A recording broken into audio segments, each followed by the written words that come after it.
What's this? Hold on.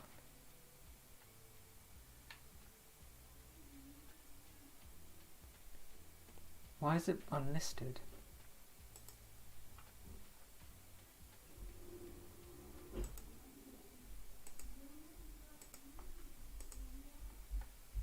Okay, there we are. We're about to start as I read The History of the Peloponnesian War by Thucydides.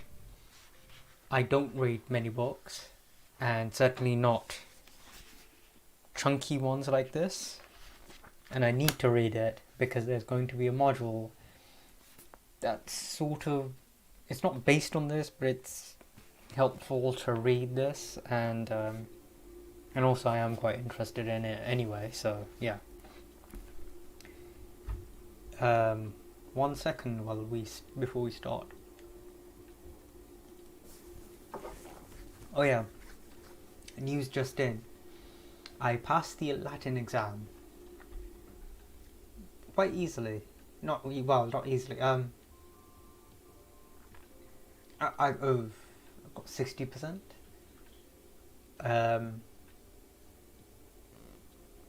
Yeah, so that's fine.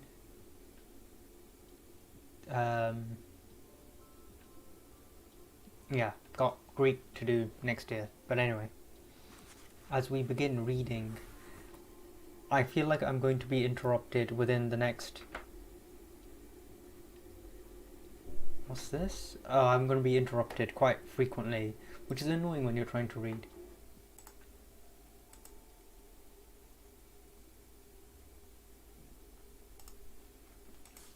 I'll ignore that for a second.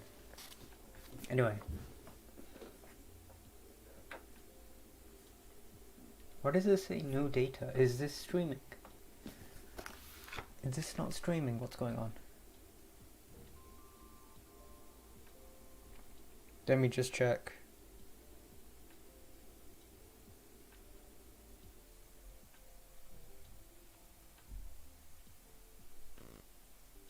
What does this say? No data. Is this...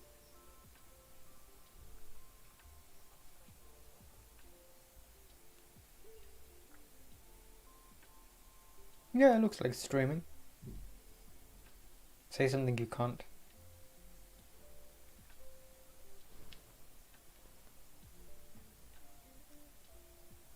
Say something.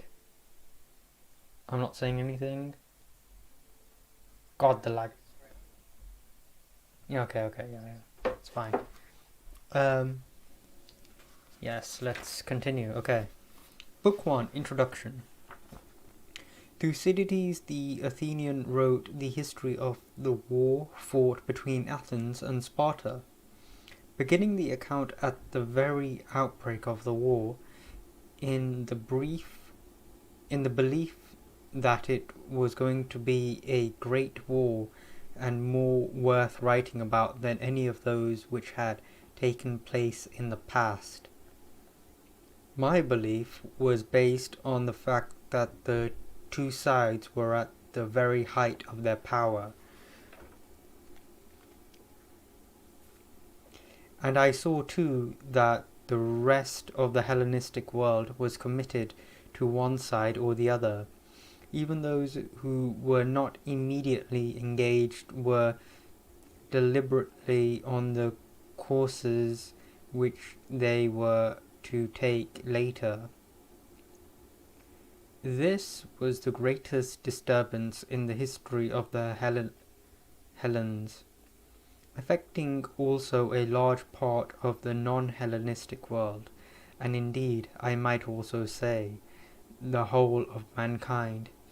For though I have found it impossible, because of its remoteness in time, to acquire a ready precise knowledge of the distant past, or even of the history preceding our own period, yet, after looking back into it as far as I can, all the evidence leads to conclude that these periods were not great periods either in warfare or in anything else.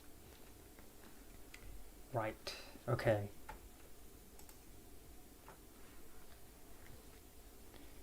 So clearly, Thucydides of this part is thinking that the Peloponnesian War is or was greater than any other war. So more so than the Trojan War, more so than the Persian War, more so than what else would have been some other wars.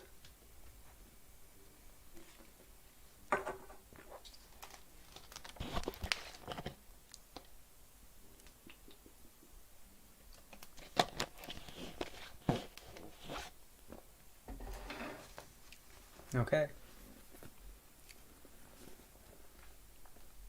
It appears, for example, that the country now called Hellas had no settled population in ancient times. Instead, there was a series of migrations as the various tribes, being under the constant pressure of invaders who were stronger than they were always prepared to abandon their own territory. There was no commerce and no safe communication either by land or sea. The use they made of their land was limited to the production of necessities. They had no surplus left over for capital and no regular system of agriculture.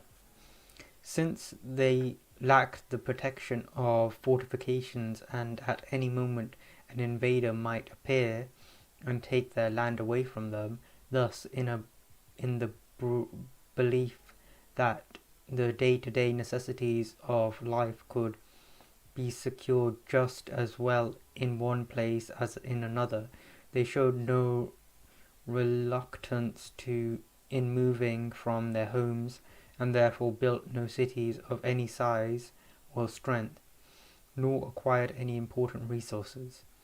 Where the soil was most fertile, there were the most frequent changes of population, as in what is now called Thessaly, in Boeotia, in the most of the Peloponnese, except Arcadia, and in others of the richest parts of Hellas, for in these fertile districts it was easier for individuals to secure greater powers than their neighbours. This led to disunity, which often caused a collapse of these states, which in any case were more likely than others to attract the attention of foreign invaders. Okay. Is this a good method for reading?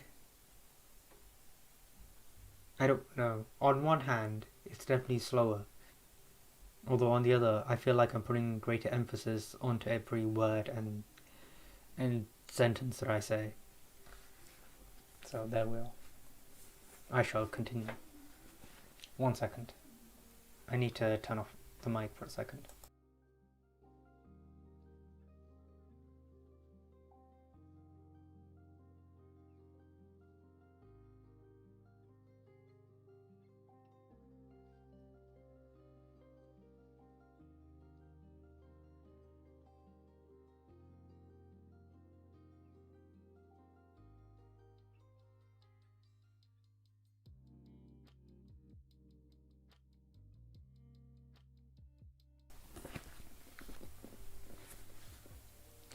It is interesting to observe that Attica, which, because of the poverty of her soil, was remarkably free from political disunity, has always been inhabited by the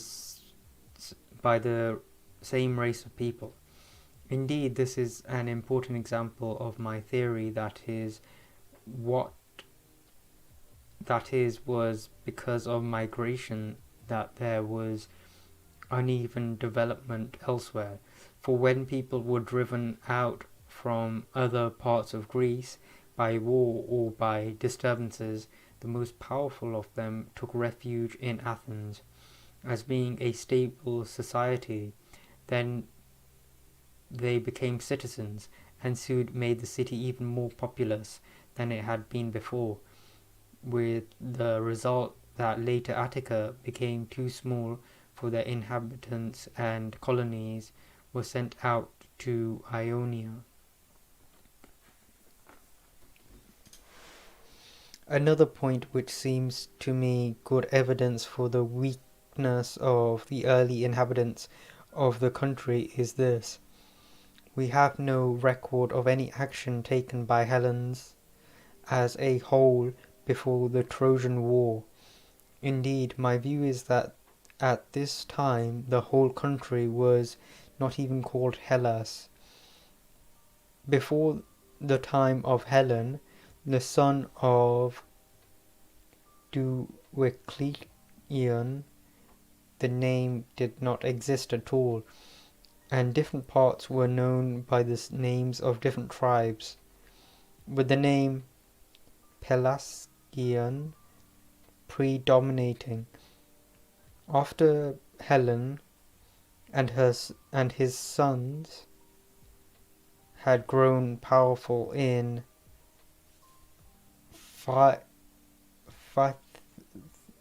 Phthiotis and had been invited as allies into other states, these states separately and because of their connections with the family of Hellen began to be called Hellenic, but it took a long time before the name ousted all the other names. The best example or the best evidence for this can be found in Homer, who, though he was born much later than the time of the Trojan War, nowhere uses the name Hellenic for the whole force. Instead, he keeps this name for the followers of Achilles, who came from Phthiotis and were in fact the original Hellenes. For the rest of his poems, he uses the words Danans, Agrives, and Achaean. He does not even use the term foreigners, and this, in my opinion, is because in his time the Hellenes were not yet known by one name, and so marked off as something separate from the outside world. By Hellenic, I mean here both those who took on the name city by city as the result of a common language, and those who later were all called by the common name.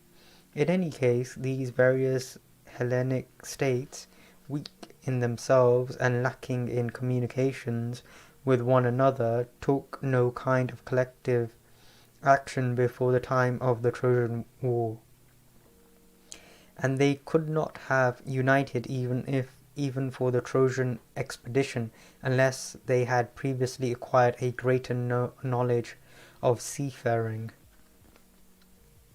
Minos, according to tradition, was the first person to organize a navy.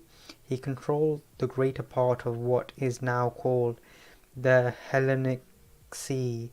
He ruled over Cyclades, in most of which he founded the first colonies, putting his sons in as governors after having driven out the Carians. And it is reasonable to suppose that he did his best to put down piracy in order to secure his own revenues.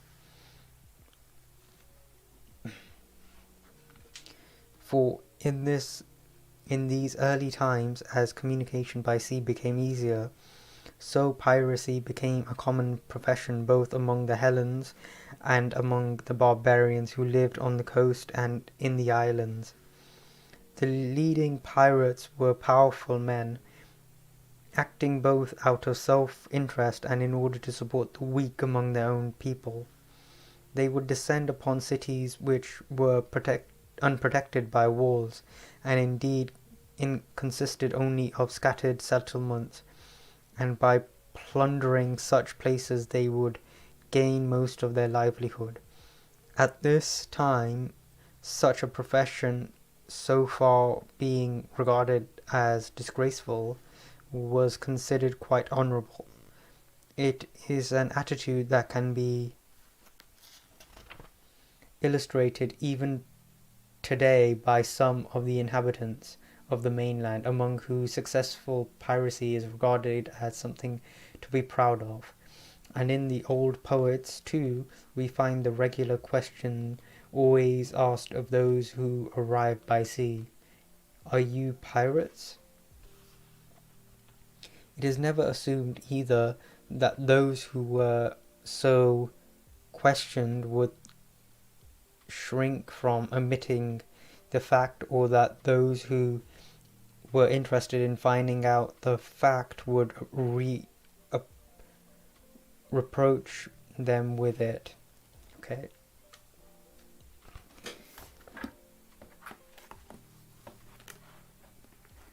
Just give me a second. Okay.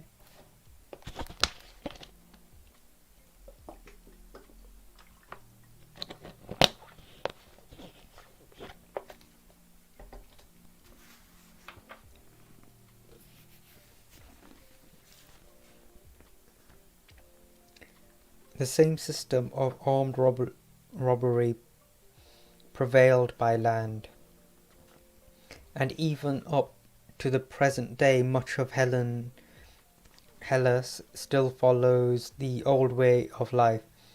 Among the Ozolian Locrians, for instance, and the Aetolians, and the Acarnanians, and the others who lived on the mainland in the area, among these were the custom of carrying arms still survives from the old days of robbery.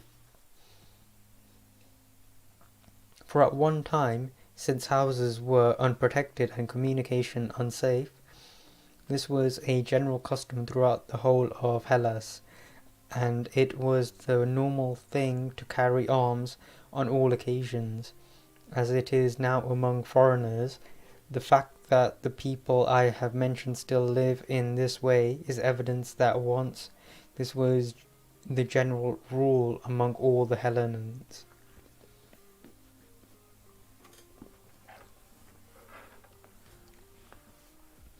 The Athenians were the first to give up on the habit of carrying weapons and to adopt a way of living that was more relaxed and more luxurious. In fact, the elder men of the rich families who had these luxurious tastes only recently gave up wearing linen undergarments and tying their hair behind their heads in a knot fastened with a clasp of golden grasshoppers. The same fashions spread to their kinsmen in Ionia. Lasted there among the old men for some time.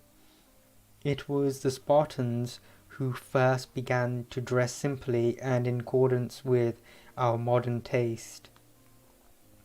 With the rich leading a life that was as much as possible like the life of the ordinary people, they too were the first to play games naked, to take off their clothes openly, and to rub themselves down with olive oil after their exercise.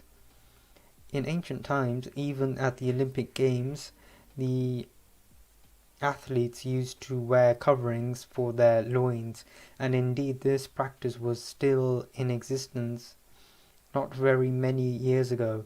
Even today, many foreigners, especially in Asia, wear these loin clothes for boxing matches and wrestling bouts. Indeed, one could point to a number of other instances where the manners of the ancient Hellenistic world are very similar to the manners of foreigners to today.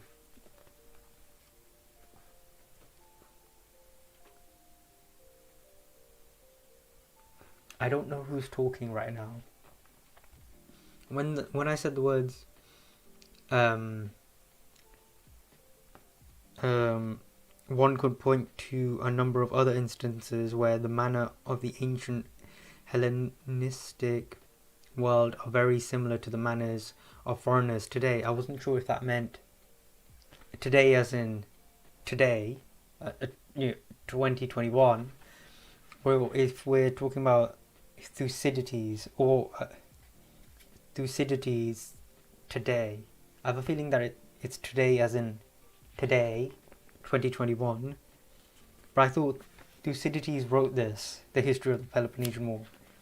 I mean, it's the introduction, so is it the author that's speaking, as in the translator? Who is...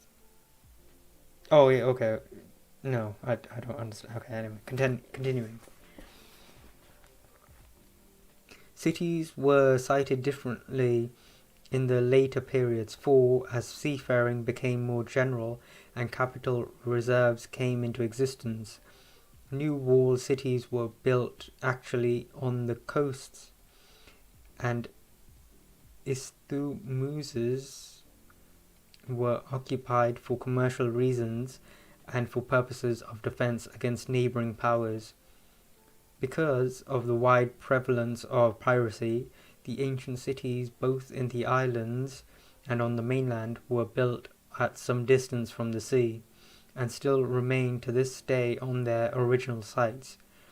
For the pirates would rob not only each other, but everyone else, seafaring or not, who lived along the coasts. Piracy was just as prevalent in the islands among the Carians and the Phoenicians,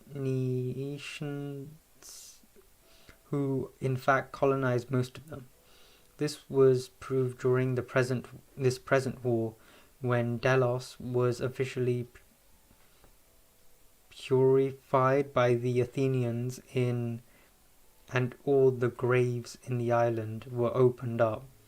More than half of these graves were Carian, as could be seen from the type of weapons buried with the bodies and from the method of burial, which was the same as that still used in Caria. But after Minos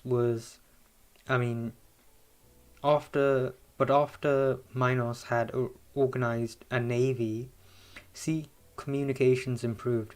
He sent colonies to most of the islands and drove out the notorious pirates, with the result that those who lived on the sea coasts were now in a position to acquire wealth and live a more settled life. Some of them, on the strength of their new riches, built walls for their cities. The weaker, because of the general desire to make profit, were content to put up with being governed by the stronger, and those who won supervisor power by acquiring capital resources brought the smaller cities under their control. Hellas had already developed some way along these lines with the expedition of Troy took place. Agamemnon, it seems to me, must have been the most powerful of the rulers of his day, and it was for this reason that he raised the force against Troy, not because suitors of Helen were bound to follow him by the oath which they had sworn to Tyndarus.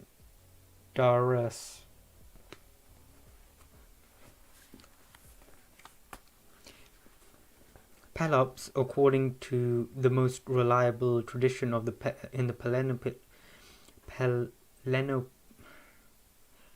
Peloponnese, came from Asia. He brought great wealth with him and settled in a poor country, acquired such power that, though he was a foreigner, the whole land was called after him.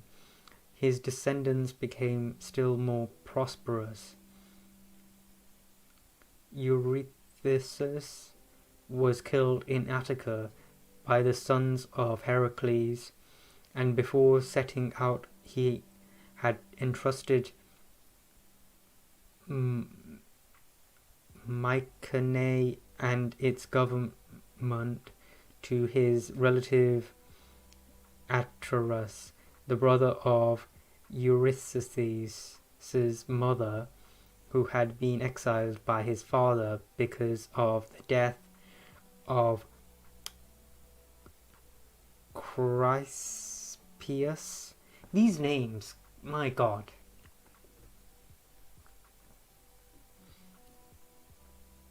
When Eurystheus failed to return, Atreus, who had the reputation of a powerful man and who had made himself popular with the Mycenaeans, took over at their request. Since they were frightened of the sons of Heracles, the kingship of Mycenae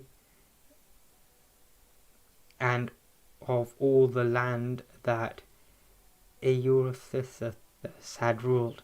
So the descendants of Pelops became more powerful than the descendants of Perseus. It was to this empire that Agamemnon succeeded, and at the time he had a stronger navy than any other ruler. Thus, in my opinion, fear played a greater part than loyalty in the rising of the expedition against Troy. It appears, if we can believe the evidence of Homer, that Agamemnon himself commanded more ships than anyone else, and at the same time equipped another fleet for the Arcadians, and in describing the spectre which Agamemnon had inherited, Homer calls him of many islands and all Argos king. As his power was based on the mainland, he could not have ruled over any islands except the few that were near the coast, unless he had possessed a considerable navy. And from this expedition we can make reasonable conjectures about other expeditions before that time. Mycenaean certainly was a small place, and many of the towns of that period do not seem to us today to be particularly imposing.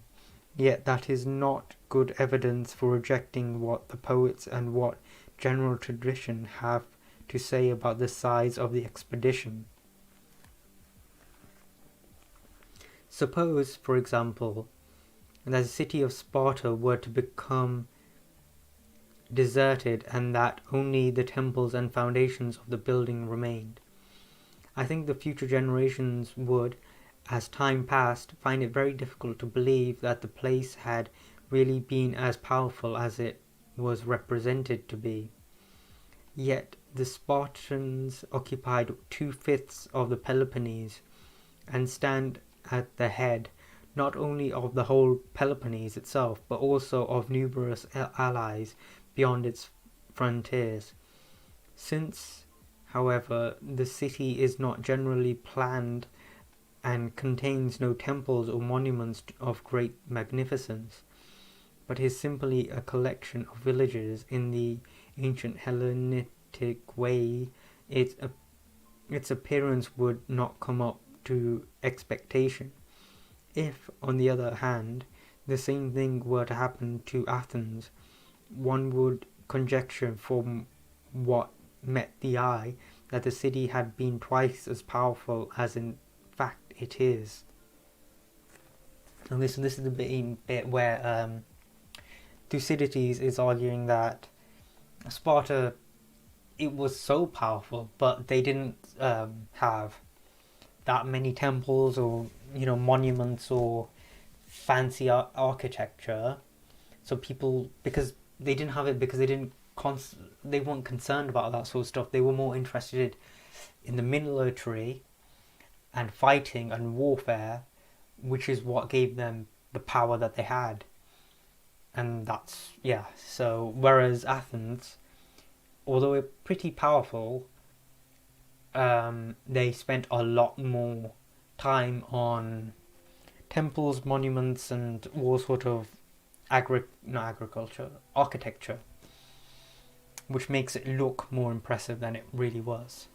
I mean, relatively speaking.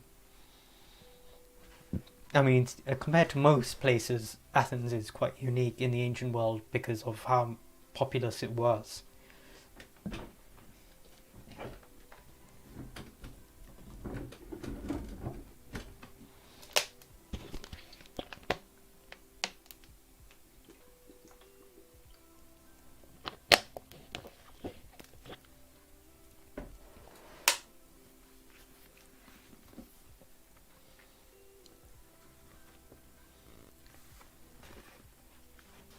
I know I've only just started this, but when does this chapter end?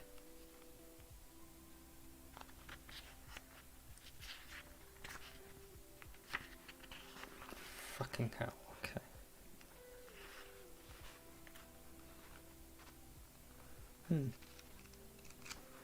Okay. We have no right, therefore, to judge cities by their appearances rather than by their actual power. And there is no reason why we should not believe that the Trojan expedition was the greatest that had ever taken place. It is equally true that it was not on the scale of what is done in modern warfare. It is questionable whether we can have complete confidence in Homer's figures, which, since he was a poet, were probably exaggerated. Even if we accept them, however, it appears that Agamemnon's forces were smaller than forces are nowadays. Homer gives the number of ships as 1,200 and says that the crew of each Boeotian ship numbered 120, and the crews of the ships of the Philocrates were 50 men for each ship. By this, I imagine he means to express the maximum and the minimum of the various ships. In any case, he gives no other figures for the crew or In any case, he gives no other figures for the crews in his catalogue of ships. The men not only rowed in the ships, but also served in the army, as this made clear by the passage about the ships of Philocrates, when he states that the rowers were all archers apart from the kings and the very highest officers. It is likely that there were many men aboard who were not sailors, especially as they had to cross the open sea, carrying all their equipment with them, in ships that had no decks but were built in the old fashion of the pirates' fleets. If therefore we reckon the number by taking an average of the biggest and smaller ships, they will not appear very great, considering that this was a force represented the united effort of the whole of Hellas. The reason for this was not so much shortage of manpower as shortage of money. Lack of supplies made them cut down their numbers to the point at which they expected they would be able to live off the country in which they were fighting. Even after the victory which they won on landing, it is clear that there must have been a victory, otherwise they could not have put up the fortifications around their camp. It does not appear that they brought the whole of their force into action. Instead, they cultivated the soil of the Chersonese and went on plundering expeditions because of their shortage of supplies. It was because of this dispersal of their forces that the Trojans managed to hold out for 10 years of war, since they were always strong enough to deal with the fraction of the Greek army which at any one time remained in the field.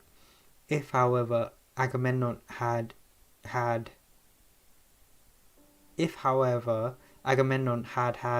plenty of supplies with him when he arrived, and if they had used their whole force in making war continuously without breaking off for plundering expeditions and for cultivating the land, they would have won easily, as is obvious from the fact that they could contain the Trojans when they were not in full force, by employing only whatever portion of their army helped to be available.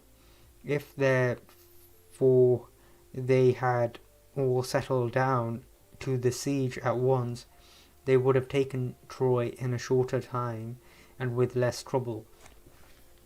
Sorry, I had to double check that I was reading the Peloponnesian War, because this has been going on about the Trojan War and nothing else. Where do we get to the bit about Spartans and Athens? I guess it's an introduction, but still. I wish I had something to like...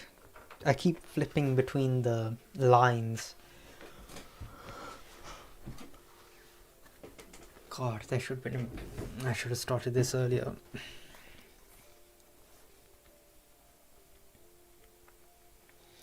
As it was, just as lack of money was the reason why previous expeditions were not really considerable, so in the case of this one, which was more famous than any others before it, we shall find, if we look at the evidence of what was actually done, that it was not so important as it was made out to be, and as it is still, though the influence of the poets believed to have been. What the fuck was that?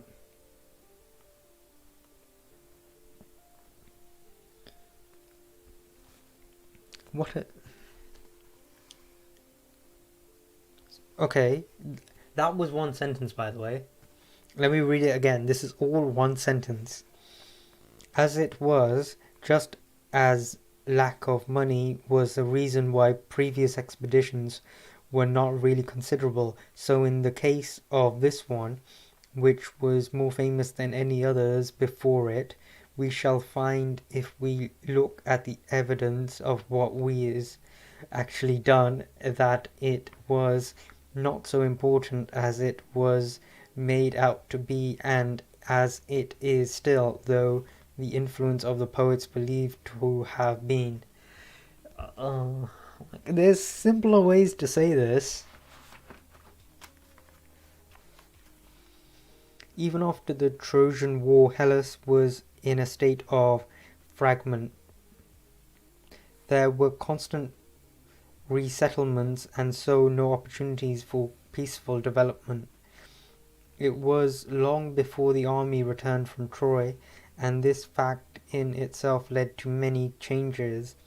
There was partly strife in nearly all the cities, and those who were driven into exile founded new cities. 60 years after the fall of Troy, the modern Boeotians were driven out of the Arni by the Thessalians and settled in what is now Boeotia, but used to be called Cadmes.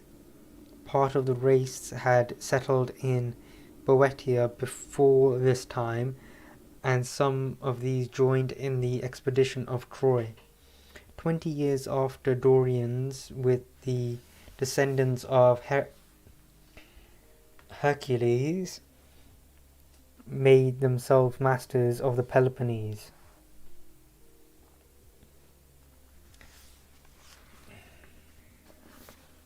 Thus many years by and many difficulties were encountered before Hellas could enjoy any peace or stability, and before the period of shifting of populations ended.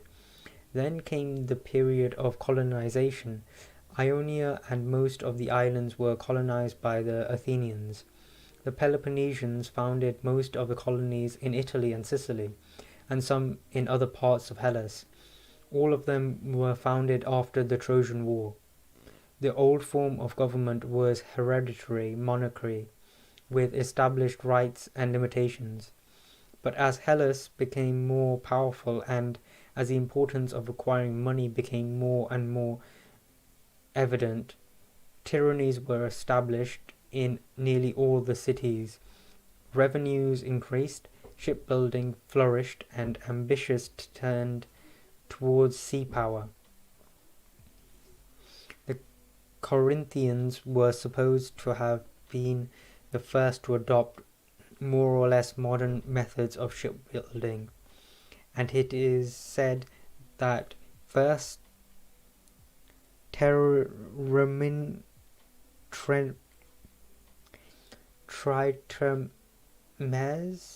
what? Triremes, and it is said that the first someone's ever built in the Hellas were laid down in Corinth. Then there is Corinthian shipwright Aminiocles, who appears to have built 4 ships for the Samians. It is nearly 300 years ago, dating from the end of this present war, that Aminiocles went to Samos, and the first naval battle on record is the one between the Corinthians and the Corinthians.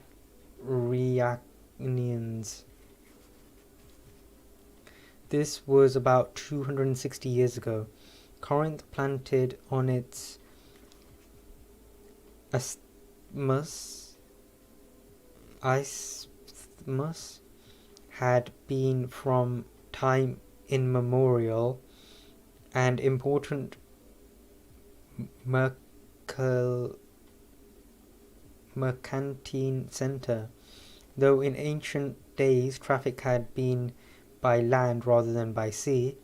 The communication between those who lived inside and those who lived outside the Peloponnese had to pass through Corinthian territory. So Corinth grew to power by her riches, as is shown by the adjective wealthy which is given to her by ancient poets. And when the Greeks began to take more money and when the Greeks began to take more to seafaring, the Corinthians acquired a fleet to put down piracy, and, being able to provide trading facilities on both land and sea routes, made their city powerful from the revenues which came to it by both of these ways. Later, the Ionians were a great naval power. This was in the time of Cyrus, the first king of Persians, and his son Cambyses. Indeed, when they were fighting against Cyrus, they were for some time masters of all the sea in their region.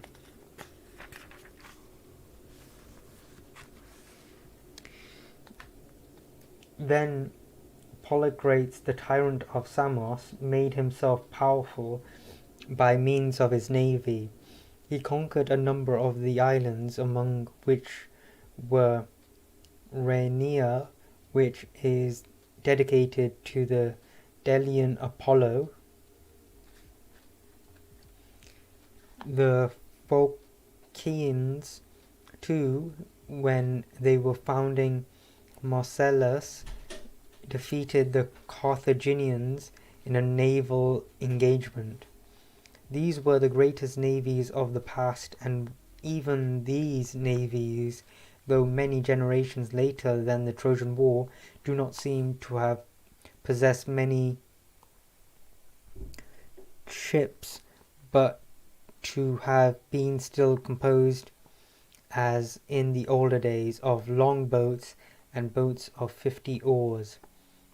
Termes were first used in any numbers by the Sicilian tyrants and by the Coccerians. This was just before the Persian War and the death of Darius, who was the king of Persia after Cambyses.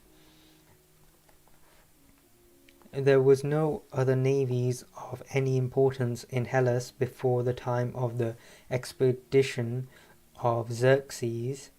Athens and Aegina and a few other states may have had navies of a sort, but they were mainly composed of 50-oared boats.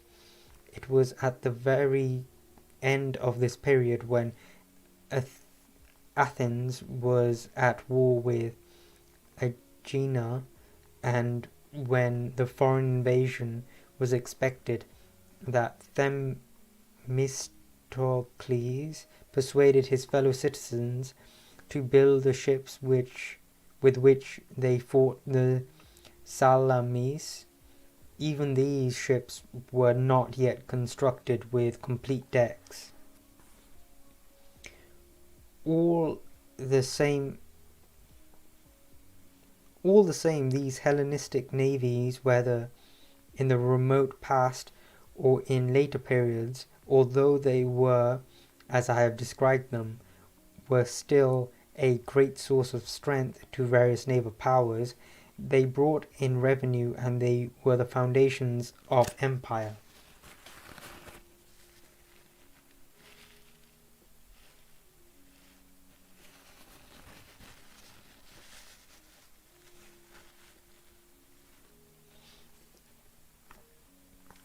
It was by naval action that those powers, and especially those with insignificant land of their own, conquered the islands.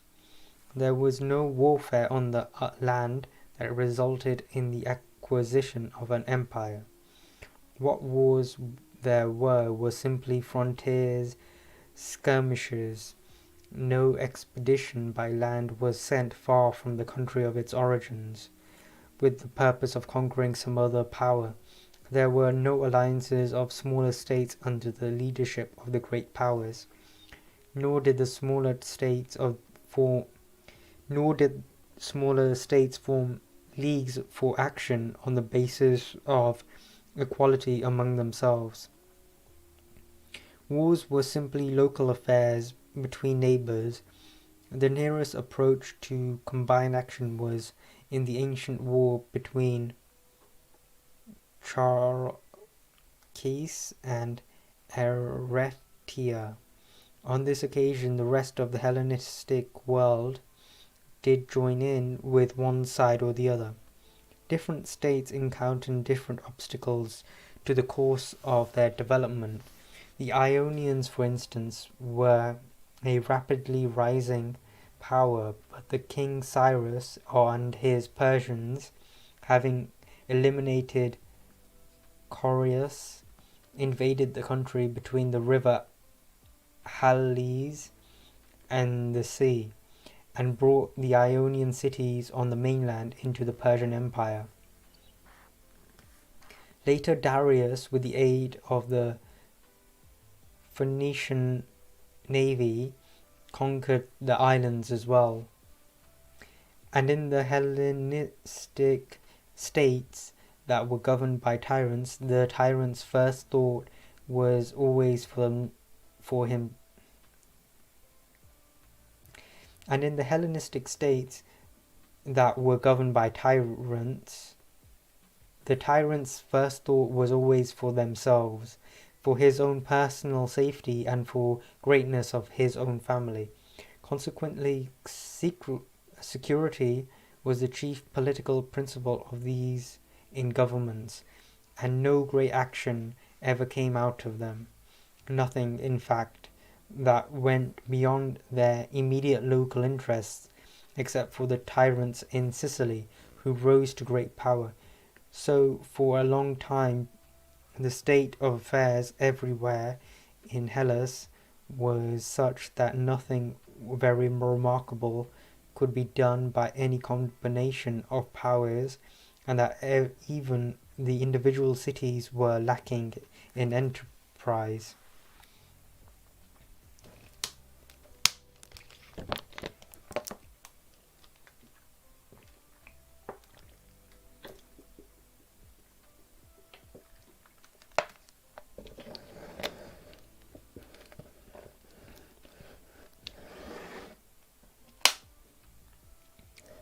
Okay.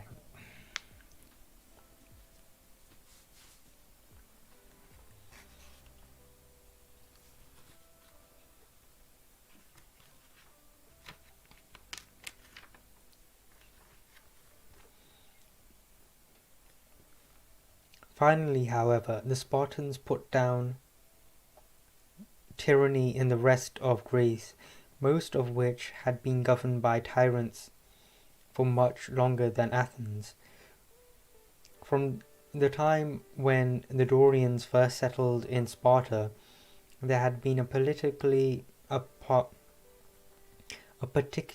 long period of political disunity. Yet the Spartans' constitution goes back to a very early date, and the country has never been ruled by tyrants. For rather more than 400 years, dating from the end of the late war, they have had the same system of government, and this has been not only a source of internal strength, but has also enabled them to intervene in the affairs of other states. Not many years after the end of tyrannies in Hellas, the Battle of Marathon was fought between the Persians and the Athenians. 10 years later, the foreign enemy returned with his vast armada for the conquest of Hellas. And at this moment of peril, the Spartans, since they were the leading power, were in command of the allied Hellenic forces. In face of the invasion, the Athenians decided to abandon their city. They broke up their homes, took to their ships, and became a people of sailors. It was by a common effort that the foreign invasion was repelled, but not long afterwards the Hellenes, both those who had fought in the war together and those who later revolted from the king of Persia, split into two divisions, one group following Athens and the other Sparta. These were clearly the two most powerful states, one being supreme on land, the other on sea.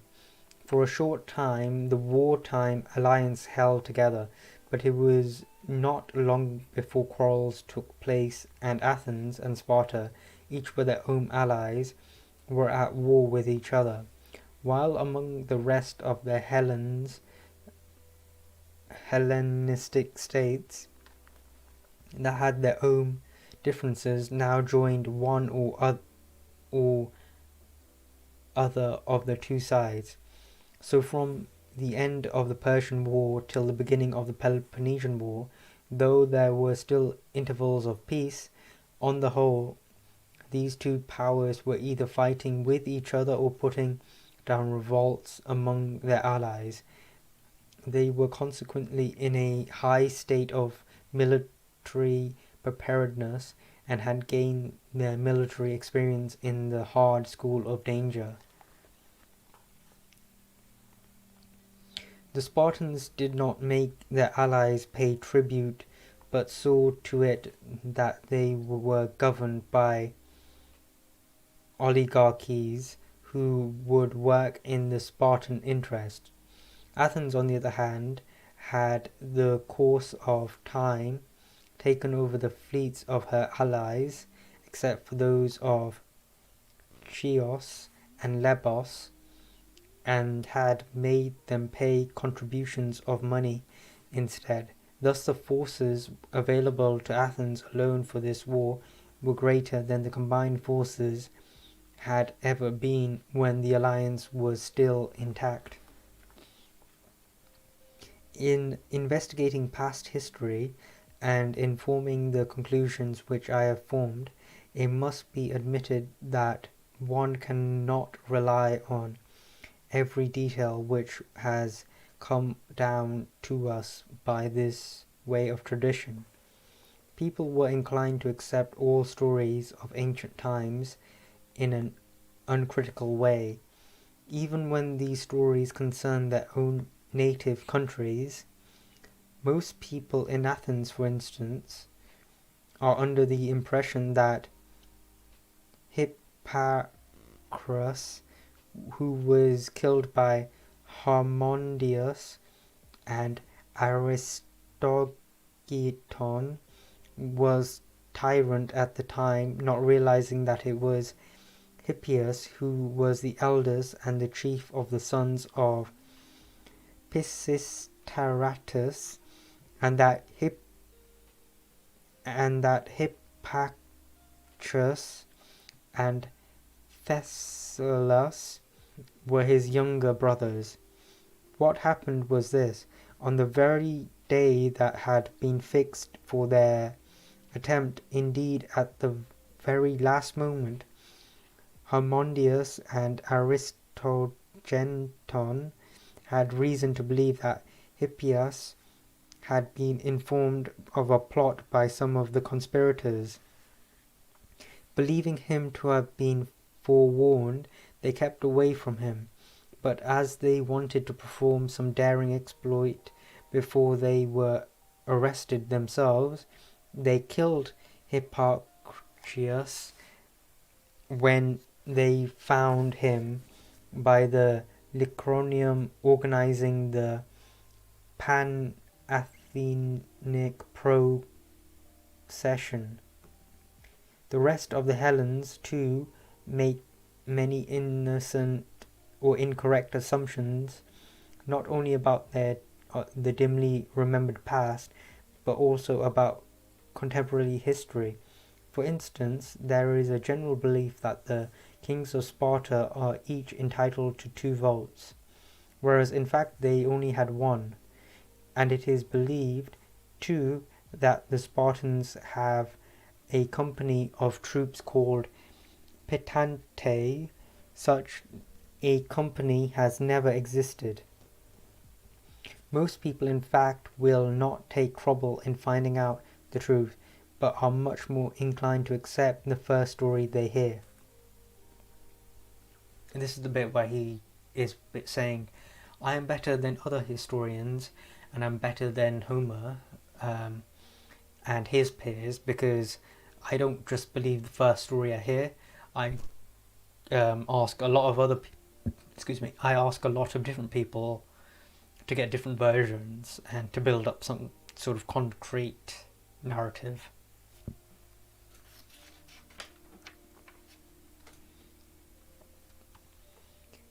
However, I do not think that one will be far wrong in accepting the conclusions I have reached from the evidence which I have put forward.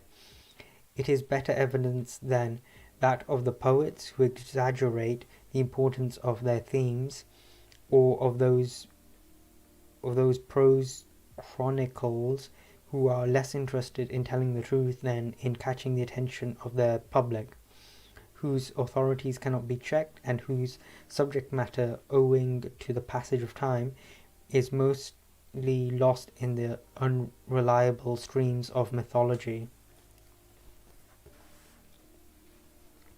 We may claim instead to have used only the plainest evidence and to have reached conclusions which are reasonably accurate, considering that we have been dealing with ancient history.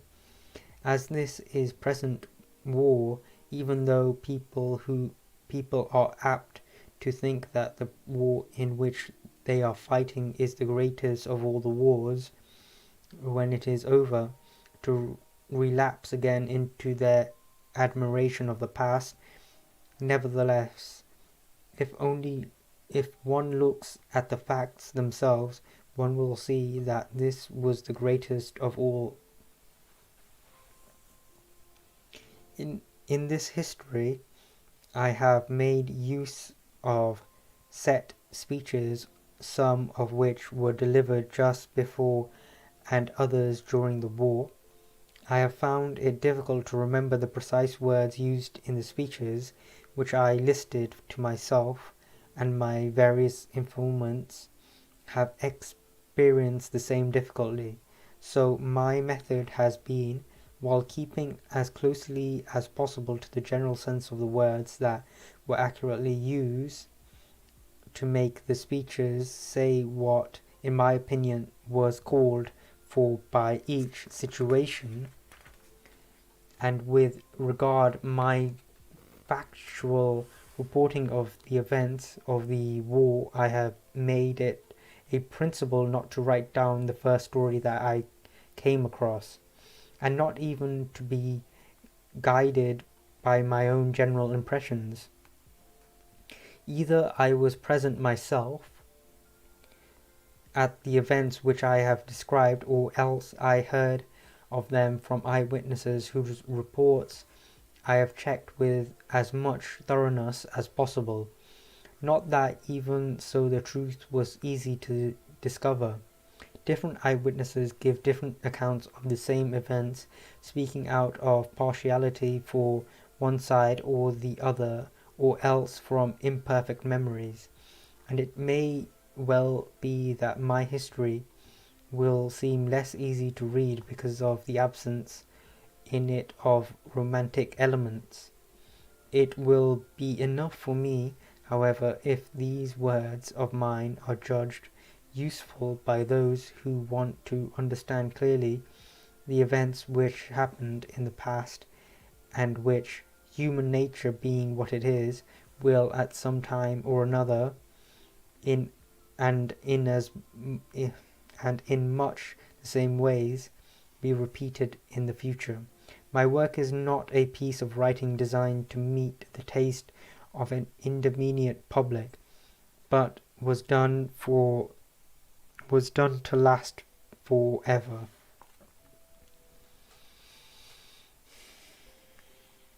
The greatest war in the past was the Persian War.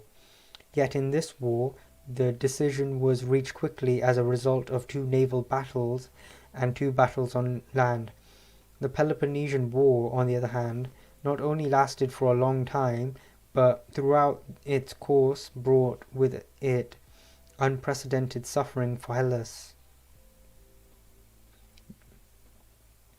Never before had so many cities been captured and then devastated, whether by foreign armies or by Hellenistic powers themselves. 4 of these cities, after capture, were resettled with new inhabitants. Never had there been so many exiles, never such loss of life, both in the actual warfare and in internal revolutions. Old stories of the past prodigies, which had not found much confirmation in recent experience, now became credible. Wide areas, for instance, were affected by violent earthquakes. There were more frequent eclipses of the sun than had ever been recorded before. In various parts of the country there were extensive droughts, followed by famine.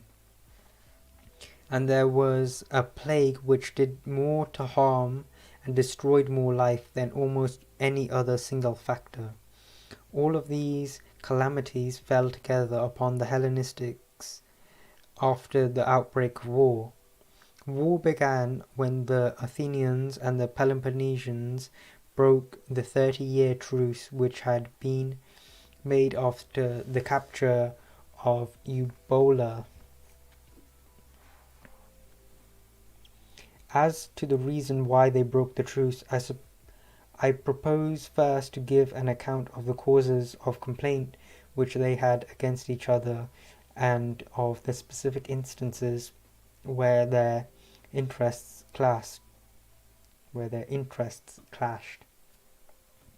This is in order that there should be no doubt in anyone's mind about what led to this great war falling upon the Hellenes. But the real reason for the war is, in my opinion, most likely to be distinguished by such an argument. What made war inevitable was the growth of Athenian power and the fear which caused in Sparta. As for the reasons for breaking the truce and declaring war, which was openly expressed by each side, they are as follows. Okay, that states the reasons for war and what made it inevitable, and he's stating that his opinion is that it was the rise of Athenian power and the fear of that power, which is similar to how in the late 1900s, sorry, not the 1900s, I mean the 19th century, there was a fear of colonial power being as strong as it was. There were so many powers, great powers across Europe, and that sort of led to a fear and sort of made war almost inevitable in that sort of way. And, you know, the shooting of, the assassination of Archduke Ferdinand, sorry, my mouth is so dry I can't speak, yeah, that was sort of like the catalyst, and, you know, the straw that broke the camel's back in a way. That is my opinion. Anyway, that is the introduction of Book 1 of Thucydides, The History of the Peloponnesian War. How many pages have we read?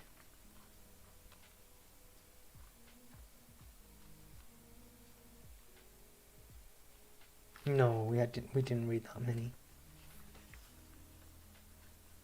Okay, we are.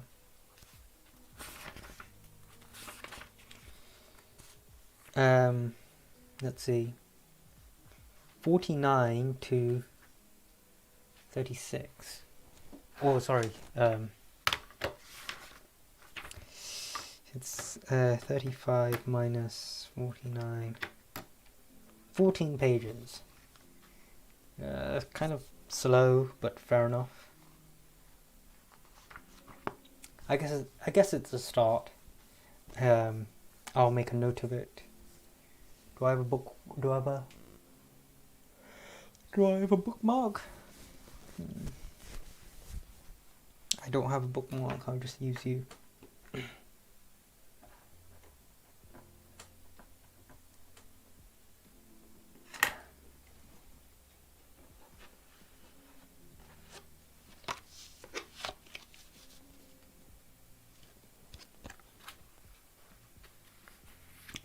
That was a good start. Well, it was a start, which I feel is good, and yeah. I hope to do a little bit each day, and obviously do start earlier and maybe do 2 sessions of reading each day. Yeah. I don't know if I should be writing notes. I feel like I should, but I don't know what notes to write.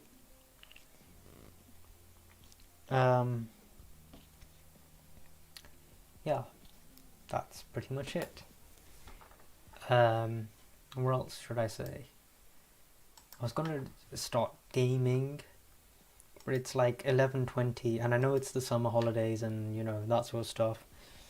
But I've got work tomorrow, and I don't want to be late. And let's see, what time is work? 2:30 p.m. That is quite late. But I'd rather just wake up earlier and read some of the book and do other stuff like clean my car for once. It's disgusting in there. I would like something sweet before going to bed. I want a McFlurry, but I can't be bothered.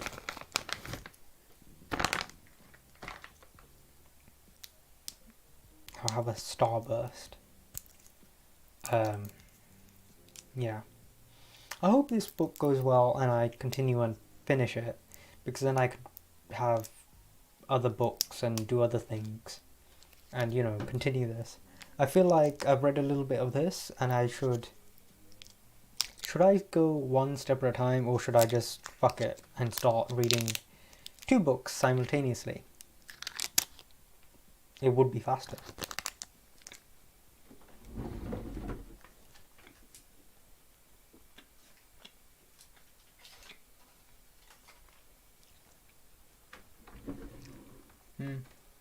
We'll see how it goes.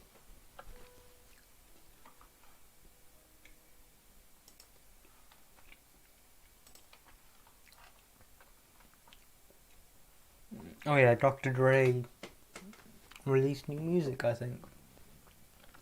Hold on.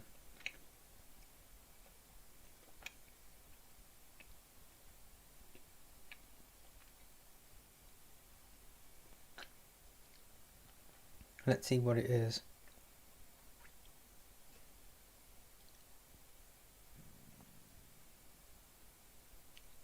YouTube music is so annoying.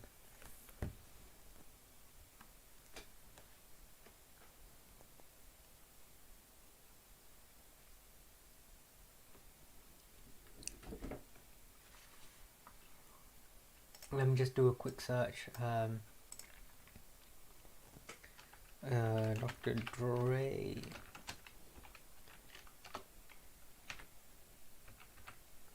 Misunderstood. That is... What?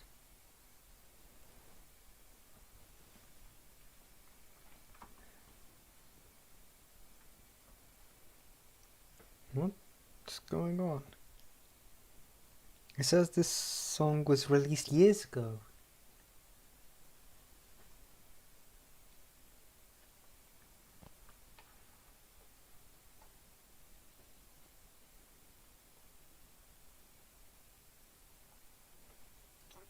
What?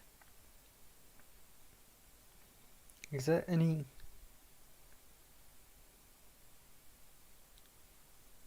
This says Dre. And I know that there are multiple Dre's. Is this the wrong Dre? No, don't do that. Stupid thing. Okay, I may have screwed up.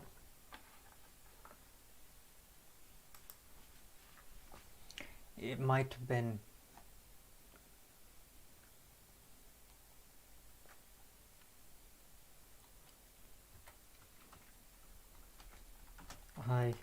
My bad. I think it was a different Dre.